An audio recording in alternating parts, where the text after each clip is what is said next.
Hello and welcome back to Brighthelm Recording, travelers of the internet.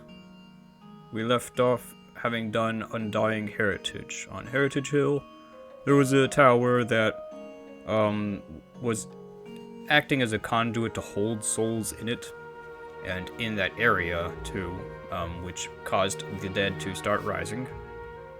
And we blew that tower up because we don't want the Animancers messing around with it and messing with things further, or the leaden key getting involved and messing things up further. So just destroying it to take care of everyone from ever touching it again. And in doing so, we got reputation boost, so we can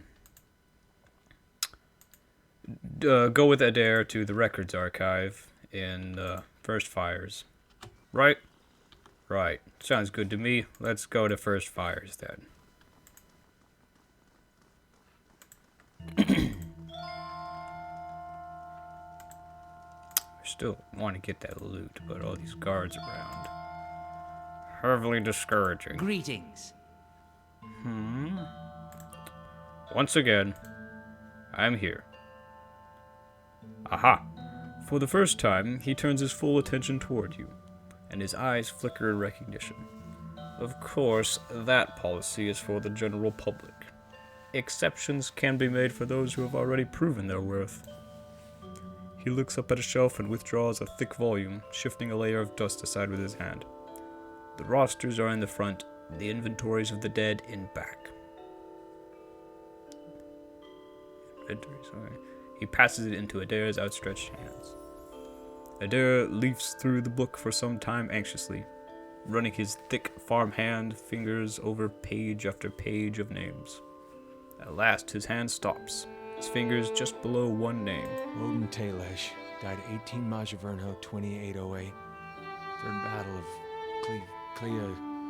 Cleaban Relog. Blazing Glanfather names, I swear. I know what you're talking about. Rayet Saris? So your brother fought for Rayet Saris, Widewin, and Aethys. He fought against you, Adair. I'll be the effigy. He fought for Rayet Saris. Why did he fight for Rayet Saris? We may not be meant to find out. No, not this. There's an answer. He's always had a reason. We gotta go there. That battlefield. Clea, the one I said. I don't know how else I'm gonna make sense of all this. I gotta see what he saw. Cleaban Relog sounds familiar. Who knows? Maybe his spirit will even be there and you can have one of your weird talks with him. Be worth trying, right? Yeah, I say so.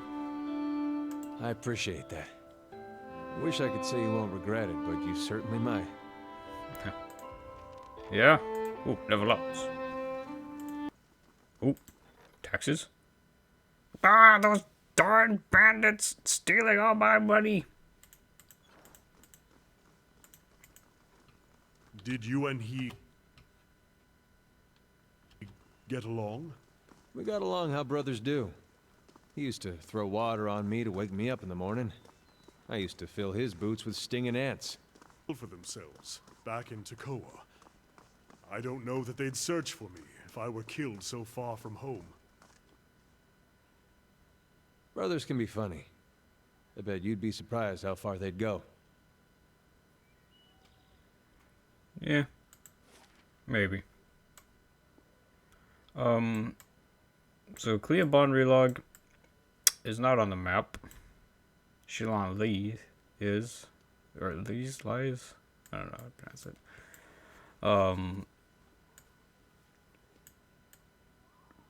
But we did have other companion quests, and we time it the Long Hunt for Sagani. And it's been a while since we've been to the stronghold, checked out on its upgrades. So we might want to go do that, swap out party members, and head to cliffs overlooking an ocean. Which I think might be the Pearlwood Cliffs. But I feel confident saying it must have seen better times. Uh-oh.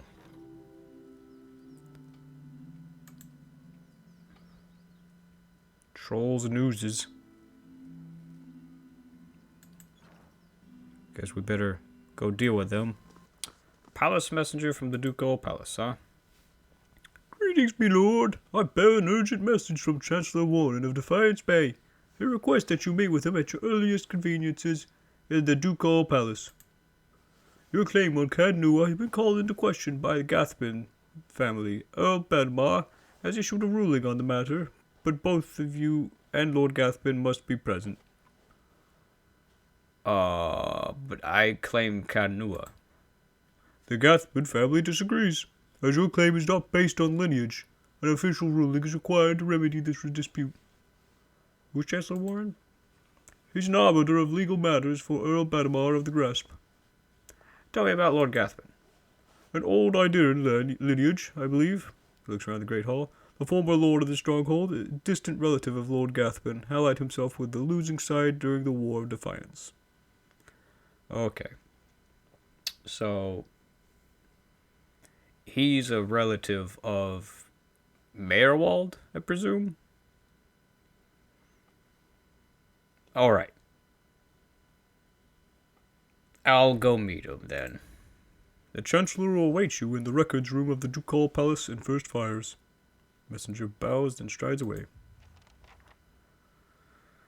Great. Fantastic. Well, let's have a rest, shall we? 2 athletics and 3 constitution. Sweet.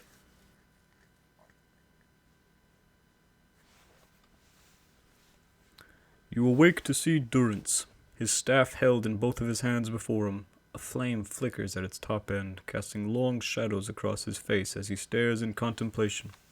Still, for all the light of the fire, your eyes can't focus on him. Perhaps it is awakening from sleep, or a trick of the light, but he seems indistinct, blurred around the edges. Everything except for the staff. The staff. He seems to be studying its engravings. As you watch, the engravings glow thinly red, like through the cracks of heat-suffused wood. The lines stream with molten metal, burning along the edges of his staff, then branch out in an intricate series of fiery veins, bunching thickly where his hands clutch the wood, pulsing as if a heartbeat. As you watch, the veins spiral into a dozen separate circles. Circles that spiral again until they are arranged in a circle of their own. They pulse, wait, and all is strangely silent. And then suddenly, there is a great light from the fire, a rushing of air, a great flash, and you awaken again to see Durance in the same place, still holding his staff. But he is solid, real. He doesn't seem to have noticed you, or reacted to what occurred. Well, let's talk with him, huh? Thought I felt your eyes on me. Now come the words. I have questions. If doubts and curiosity plague you, you're skinning your knuckles on the wrong door. I saw something strange. You were sitting by the fire, and I saw a great light from your staff. Tell me what you saw. It was a flash, like an explosion, a rushing of air, incredibly bright. It is the light of the Godhammer you saw. The Godhammer? What about it? It was a weapon of Deerwood's people, a symbol of their independence. It saved the Deerwood. What do you know about it? It brought the Saints' War to an end, knocked a god from his perch. There are few that would deny Aothis overstepped. The Godhammer reminded Aothis of it. I do agree, he probably overstepped. You saw its light because I helped shape it, give it life, and release it into the world. Once seen, its glory is almost too bright to be believed, and too bright to be forgotten. You helped build the Godhammer? There were 12 of us. We fashioned the weapon, drafted plans for it, prayed for guidance at Ashfall, and it came to me there. Each of us were given a staff made from the forest of black trees around us, glowing with embers and fire far greater than this branch you see now. So he was one of the dozen. That the dozens are made from that. It felt as if the staff was Margaren's own finger, guiding my hand, guiding the other 11, the shadows of the 12 who would come to stand on the bridge to stop Aethys. You were on the bridge? Okay. You truly are touched by a god. If you were standing on that bridge when the god hammer went off, holding down Aethys, like, holy crap, I've got a really powerful dude in my party. Alright, Adair, I think we could still be a little mean to him because, you know, he's a rough guy. He understands the trials and the, ribbing that we give him. But we may want to be more careful of him. Like, let's keep our guard up in case he decides he wants to blow us up. Because he stood at the heart of an explosion and, you know, despite those few pockmarks, he's relatively alright. Shadows of the 12? Even in that stand, there was a ritual to it. For the 12 that stood on the bridge, there were 12 shadows cast, 12 faithful of Margren, her fiercest supporters and shapers of the Godhammer. Durance rests the staff in front of him, and the flame atop it curls for a moment, the light flaring slightly. It splits into a ring of flames, one after the other, until 12 is met. As 12 held Aethys fast, we 12 unleashed our prayers and let the Godhammer fall. Then it blossoms brightly once and resumes its candle intensity. In the aftermath, the shadows seem sharper in the vicinity, as if they have edges, and you blink to clear your vision. Durance is still staring at the tiny, candle-like flame intently. Shadows cast by the fire of the Godhammer, perhaps. And we shared their fate as well in time. Now the spine of the Deerwood is marked by the Godhammer, marked by Margaret. The spine of the Deerwood, the Citadel? Is that what he's talking about? Where, I guess, the Deerwood is ruled from? Wow. What do you mean shared their fates? They shared their fates with the shadows. Not all deaths come with stilled breath and stilled heart, or other stilled passions beneath the waste. Some deaths come from silence. The connection we once shared with Margren, after the light of the Godhammer, it was not the same. It was as if we'd lost our senses, and sense of purpose as well. Instead of victory, being welcomed, there was silence, within and without. Not many can claim to have killed a god. It is less a heroic tale than you would think. And such a death, it changed our faith. All faiths, I expect. Doubt followed, and the world changed. I do not believe Margren was pleased by what we had done. What makes you say that? Why is that? The world is broken. The wheel stilled. There is sickness in the world's heart. Perhaps the price of crossing a god. So you're an instrument of Margren that doesn't get to know the machinations of Margren. Okay.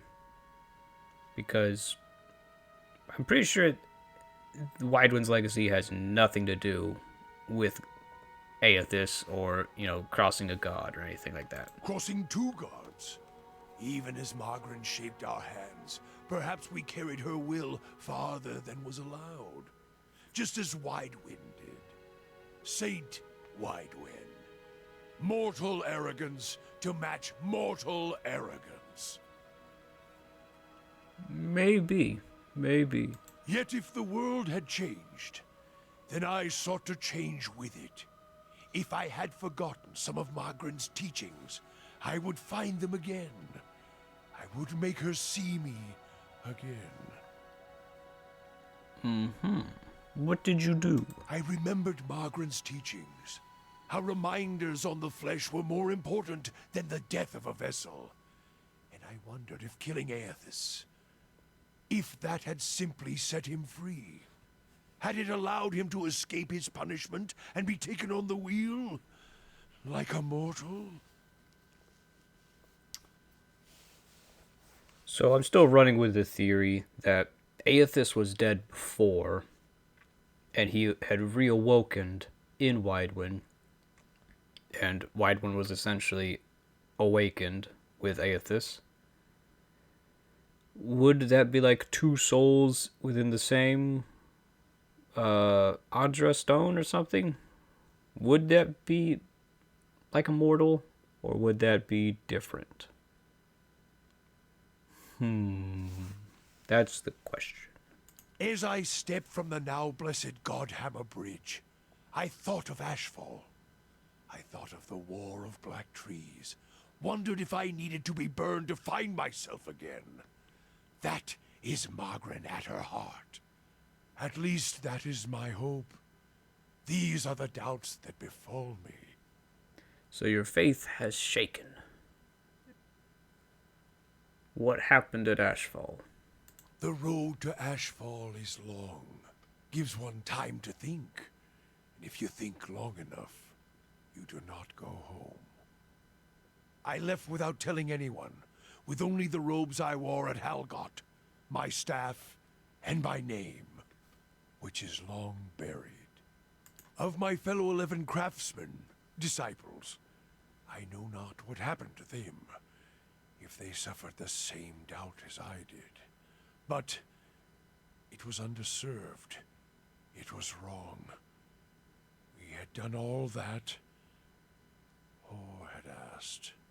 Grab victory from defeat and...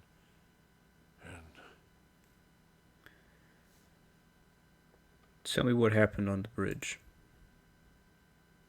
We chose the bridge because we could control it. Durance's hands tighten at the top of the staff as if holding it by the neck. It was a place where we could choke Aethys in his own footsteps, where we knew his feet would fall, a narrow neck of stone. But it was more than that. It was a spine of the deerwood, a symbolic of its backbone. Such symbols are important in the construction of a weapon. Durance studies his staff, his eyes traveling along the etchings. Any weapon. I suspect Aethys knew that as well, and so did his vessel, in its arrogance. His hand tightens on the staff. He intended to walk upon the bridge as if walking on the backs of the deerwood, and we intended to burn him with the light of our faith, and his 12 on the bridge, 12 in the shadow, and gave ourselves to it.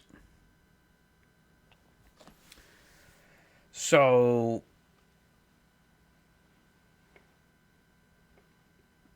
man, there's a lot of symbology going on here. Durance probably isn't his original name.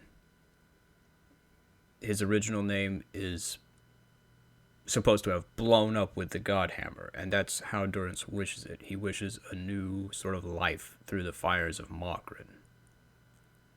And because of that, he's unsure if he's walking the right path, if he's doing the right stuff, what Margaret wants. And you know, gods can be cryptic when talking with their priests. We already seen it in Defiance Bay with the lady getting visions of a cave by the Searing Falls, and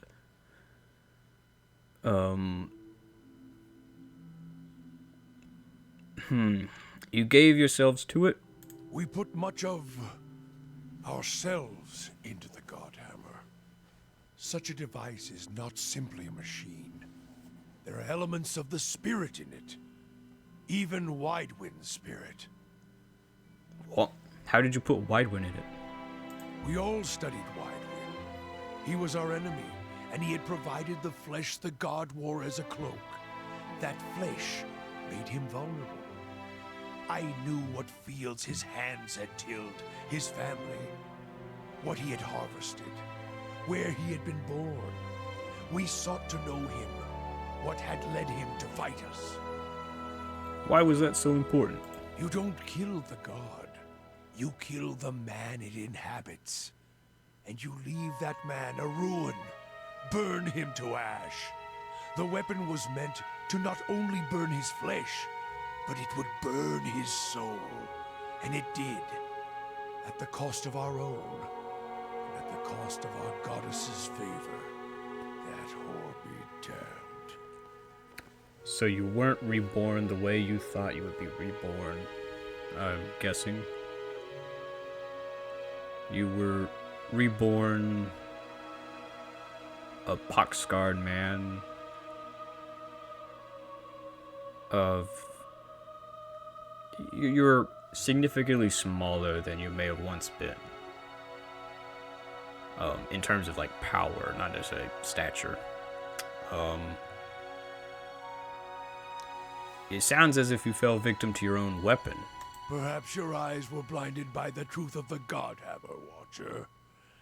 I feel half a man at times, but even that is twice that of most others. Probably. If you fear for my spirit, your fears are baseless. The Godhammer, seeing its light, only fueled my anger and made me stronger, made me re-examine the teachings of Margren, put them in a new light. Maybe. It looked as if there was only part of you, as if your spirit had been sheared in half. I do not need you to cast any more questions on me, Watcher. Nor did I ask you to look upon me without my leave. Get gone, and leave me be. Alrighty, kind of upset him a bit. Sagani wants to say something. Sagani draws up beside you, her fox following at her heels, and takes a seat next to you. Even if you are putting one over on me, it's nice to have a hunting party again. You've been searching for Persoc for 5 years? 5 years for me. Must be 30-something for Ichimak. Yeah, probably. He's probably getting on in there. Must be exhausting. It's been a long hunt. A long time away from my family. Before, I'd crossed the tundra of Nasitok following caribou herds. I didn't want to leave Kalu and our children, but I was eager to visit lands my people rarely do. But 5 years without finding him. It's like 2 hours of necking. I'm ready to be done with it. Why do you have to find Persoc? Soul recovery is an old village tradition. We call it the Tarnek Elitsak. Once in a generation, we seek the soul of a much respected and long dead village elder. We tell him what's changed in the village, how people remember him. The only other Tarnek Elitsak during my lifetime happened when I was a girl, not long after Persoc died. We feasted on blubber and fermented milk for a week, and we honored the chosen huntress as a hero. So, what if he doesn't speak our tongue? What if it's a sheep in some field? Like, you're just gonna tell that sheep, oh yeah, in Nasitok we are now, trading fish with the neighbors over there, and we have made our first few copper coins for once, and we can now trade with Idir or Rawatai, some other place, and we still remember you, Persoc.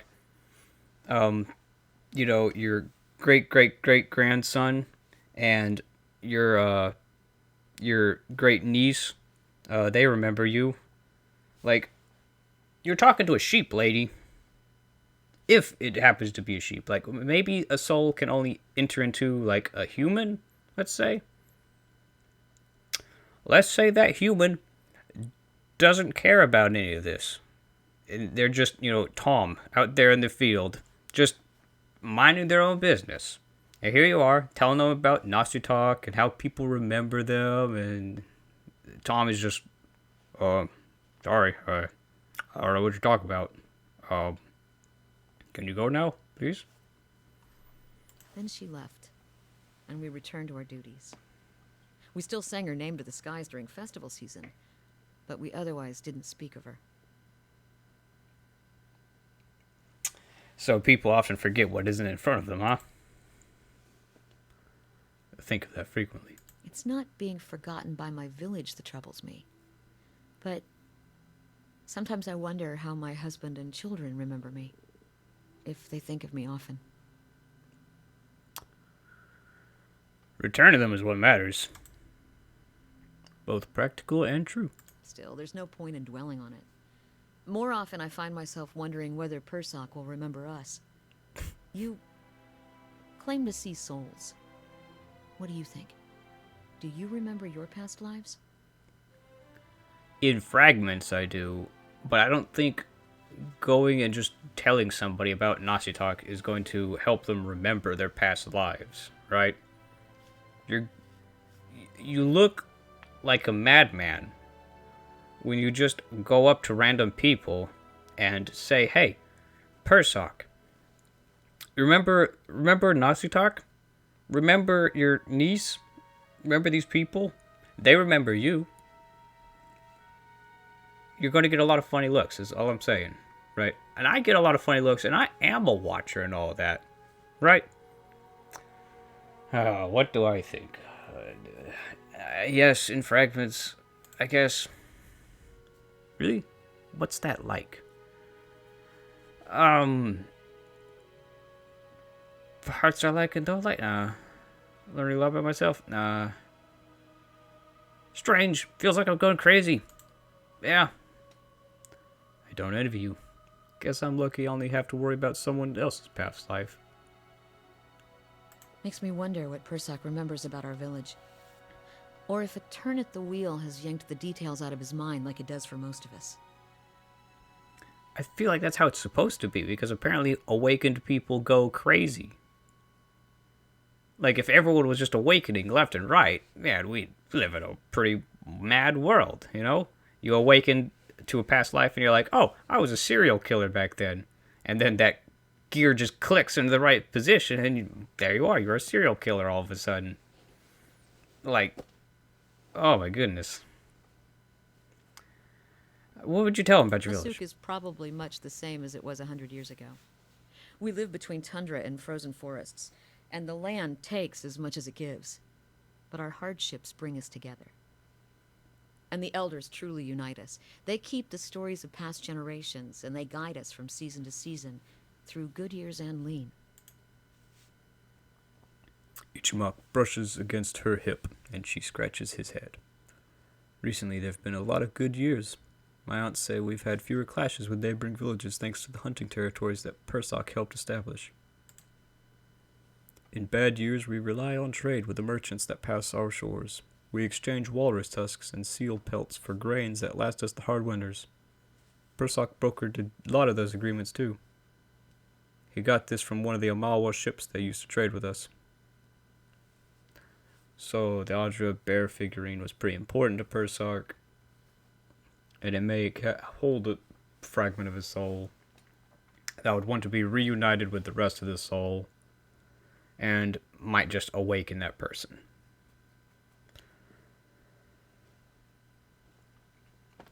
I hope Persock's a somewhat decent fellow. It's not bad to be reawakened to, right?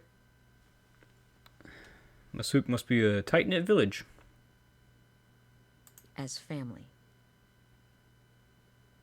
As tight as family. Sounds like you're on a hunt of your own, though. You feeling the thrill of the chase? Are ready for this to be over? I enjoy the adventure. Every day brings something new. Just what I expect from a rugged outdoorsman. It's refreshing to travel with someone else who could appreciate the scent of a trail. That's for sure. Yeah. We've got darkness on our side. Shall we move on? Sure, let's go. Alrighty.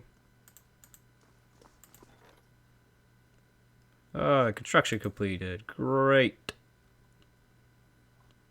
Let's build up the Barbican, I guess. Now, what were we off to? What were we doing? The long hunt. Right. Cliffs. Vision. I Right. feel sorry for whoever has to clean up this place. Yeah, I wonder who's doing that. I don't know. Not my job.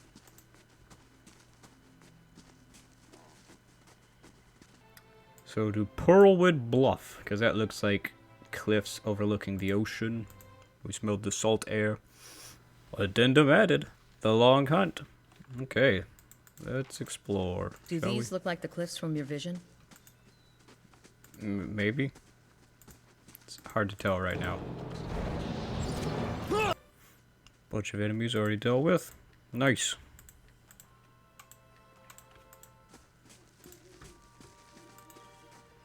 Got some drugs. Braved out Wind of- blights. What's this rock for? Rock? A lively breeze ruffles your clothes as you approach the edge of the bluff. A cave mouth yawns from the cliff face. It's only a dozen feet below your position, but the weathered rock is too smooth to scale. A rock perches near the precipice. It feels like a sturdy anchor. Let's do it. Treasure. Bless me. You fasten your rope to the rock and descend. Suddenly, a strong gust of wind whips along from the bay. You struggle to hold onto the rope as the breeze tosses you around. The wind whistles through the crags, but you hold tight to the rope. Moments later, the gale subsides, and you make your way to the mouth of the cave. What do we got here? Treasure? Hope so. Hope it's treasure. Cave coral. Oh, ghouls. Braved out of-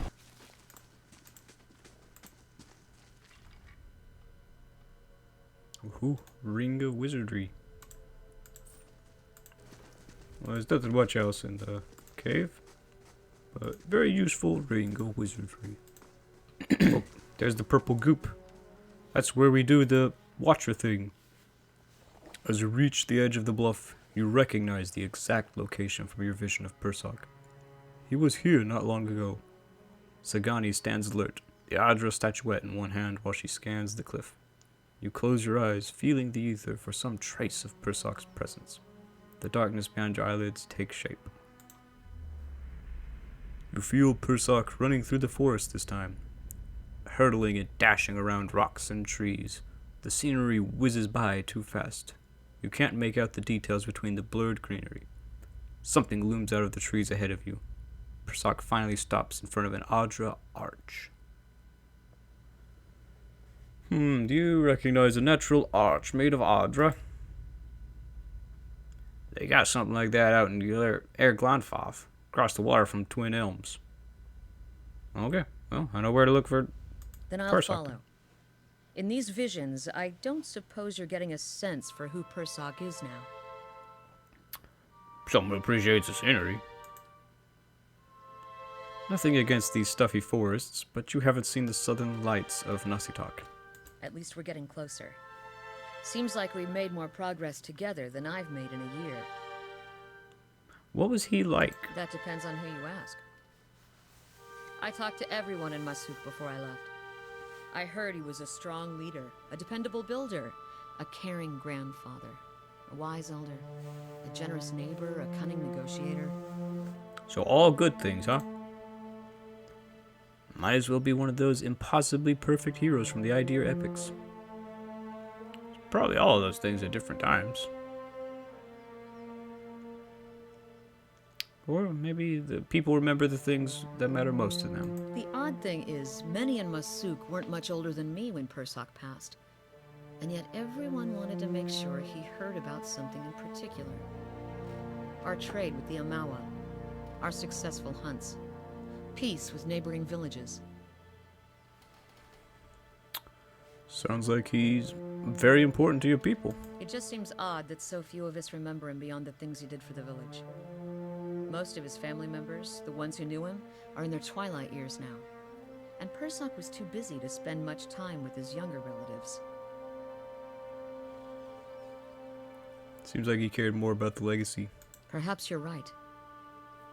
Anyway, what about this Theos character you're searching for? Seems like he was someone important to you.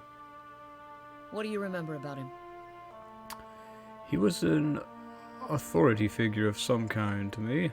He had an impressive beard too. Not really. He was pretty vanilla beard, but well kept. Not a lot to go on, huh? Hopefully you can pick up a few more clues about him while we're running around. That'd be nice. Enough chatter from me, or Persock will find himself a new body before we can even get to this one. Probably. He's probably a deer, just galloping around in the forest.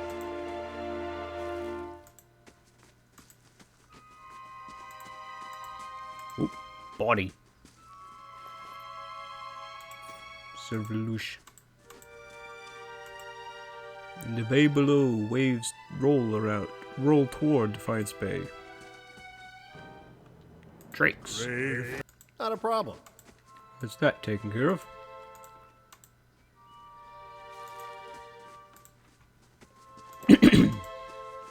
Anything more around here? Some more drugs? Sweet.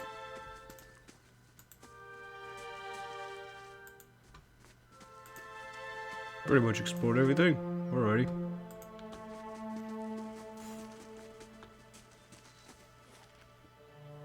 So let's return to the keep, Kadnua.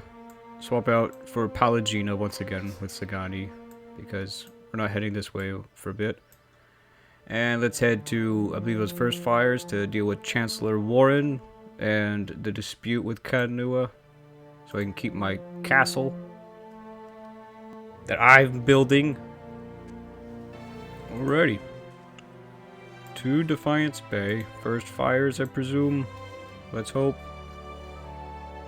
And the Ducal Palace is where I was summoned. Next time we get the chance, I'm buying you a pint. That means a lot, Adair. Oh, do you want one too? Sorry, I meant for Isselmere. I'll get you one too. Feel like I've heard that one before. Well, I guess I'll check the Hall of Records. It would make sense for the bookkeeping to be done there. The squat little guard there. Yep, he's here. What do you know? Hello, Chancellor. Thank you for coming, Rollen. I've been trying to track you down for some time. This is Marshal Forwin, Earl Badamar's military advisor. He will serve as a witness for this proceeding. Gestures at the man next to him. Well met, Road Warden. Your reputation precedes you. I admit, you've created a bit of a stir throughout the nobility with your reclamation of Kadnua. Most are still not sure what to think of you. What's this about? The legitimacy of your claim to Kadnua is in question. Earl Badamar has issued a ruling on the matter. Kadnua was abandoned for over a century, and I've claimed the land through strength of arms. My claim is legitimate. I don't think so. If there were no other claimant, you would be correct. Unfortunately, this is not the case. Balls. All will be made clear once Lord Gathbin arrives. Do you have any questions for me while we wait? Well, what kind of man is Earl Badamar? Earl Badamar comes from an esteemed line of lords that rose to prominence after the War of Defiance, some 150 years ago. The Deerwood consists of 7 earldoms. The Badamars govern the northern earldom known as the Grasp. As to the current Badamar, he is a fine man as I know. It is an honor to serve him. The Grasp? The Grasp is now the largest of the 7 earldoms after it consumed the pre-war earldom of Yenwood. It encompasses notable settlements such as New Aelmar, Garen's Grasp, Gilded Vale, and of course, Kadnua. Yenwood, isn't that the sword that Adair has? Like, Whispers of Yenwood? When the Deerwood was a mere colony of Adir, it was divided into 9 earldoms. When the Idirans were defeated and ultimately driven out, 2 of the earldoms were absorbed and borders were adjusted. The Yenwood was one such earldom. How's this Gathbin fellow? While I've met him but once, it was ample time to determine the character of Lord Arlidir Gathbin, or lack of character.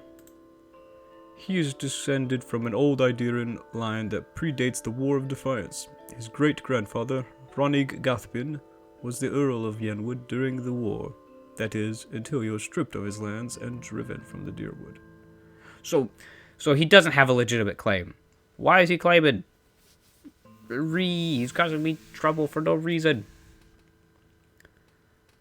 What was that about Road Warden? The one who rules Cadnua on behalf of the Earl of Yenwood is traditionally known as the Road Warden. Your position might not be entirely official yet, but the title is an appropriate form of address. The Marshal nods and smiles. In fact, that blade you carry was forged by the very first Road Warden. We gestured at the sword at your side, at Adair's side, I would presume. I've heard that the Whispers of Yenwood is only ever found by those meant to rule Cadnua. Okay. No more questions here. Your timing is impeccable. Here comes Lord Gathbin now. Ah. He's got a crony, too.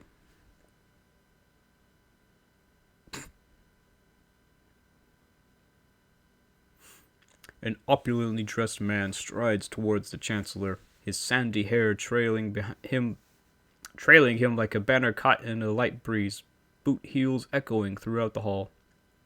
An elven woman with cropped hair dressed in dark, glinting mail shadows his steps before taking position alongside him. She watches you unabashedly, taking your measure. Good thing she's not washing me. Let's move past this formality as quickly as possible. I have other matters to attend to. It's well known that Cadnua belongs to me by right. And where is this pretender? Show me the fool that thinks to steal my land. Where is this low-born wretch? Right here. Right here. Yeah, everyone who owns their own keep, raise a hand. Go on. Don't be shy. Imbecile, I hope you've enjoyed your time squatting on my land. Provoke me further, I'll hang you from the highest wall of Cadnua when our business is finished. Chancellor, read the Earl's decree. Warren breaks the seal on the scroll and unfurls it. Regarding the matter of the Gathbin claim on Cadnua, Earl Badamar finds that the Gathbin claim was never relinquished. By law, Cadnua is the rightful property of the Gathbin family. I knew it. God darn it. I'm not yet finished reading, my lord.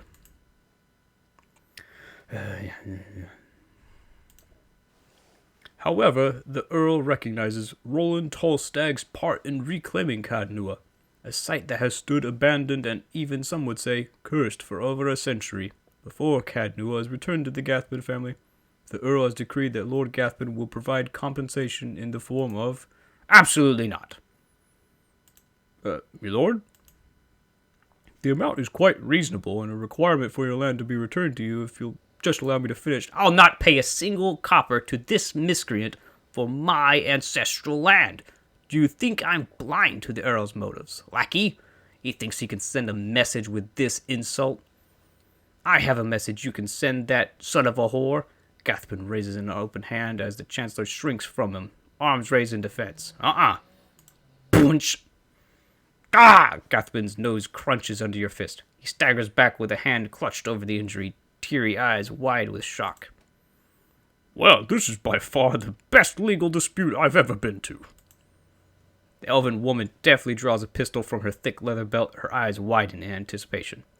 My lords, please, there's no need for violence. Lord Gathbin holds your gaze for several heartbeats, his eyes burning with hatred. I'll be coming for what's mine. Count on it. Captain Emery, we're leaving. He sneers defiantly before storming down the hall. The captain lowers her pistol and gives a smirking shrug before following her employer. Tonk was about to have to get nasty there. Well, I can't say that Gathbin's reaction was entirely unexpected. Through no fault through no fault of your own, I'm afraid you've made a powerful enemy. He did seem a little upset, didn't he? I've heard he's always been vicious, even as a boy, and he could hold a grudge for a very long time. In any case, Cad Nua now officially belongs to you since Lord Gathman has rejected the Earl's decree. He hands you a deep blue scepter, which looks to have been carved entirely out of sapphire. Here, this belonged to one of the old lords of Cad Nua. By right, it's yours now. Okay.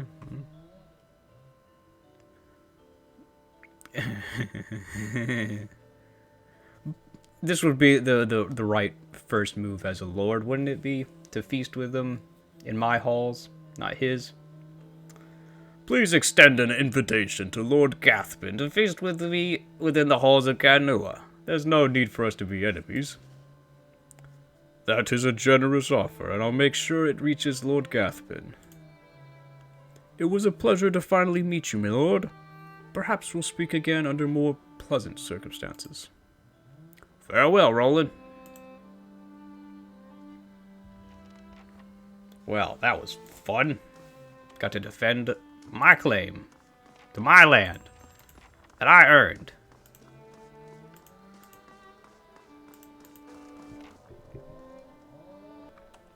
Here's history.